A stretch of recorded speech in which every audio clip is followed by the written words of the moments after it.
പ്രിൻസേ ഇത് കണ്ടോ? ആ നമുക്ക് ഫോട്ടോ കാണാമല്ലോ.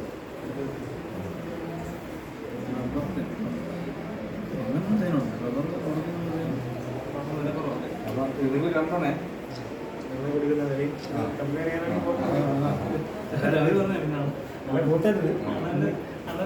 എനിക്ക് പരിപാടി കൊണ്ടുണ്ടാവും. ഇതിനകത്ത് എന്റെ ഈച്ചയും കാണാം കേട്ടോ. കാരണം ഇതിനകത്ത് എന്റെ ഈച്ചയും കാണും. നേരെ പിടിച്ചു കൊടുത്താൽ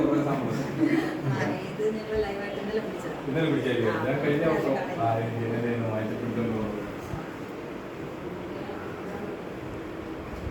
കോളനിയിൽ വേണമെന്ന് പറഞ്ഞാൽ നാട്ടിൽ സ്റ്റുഡൻ്റ് ആവും.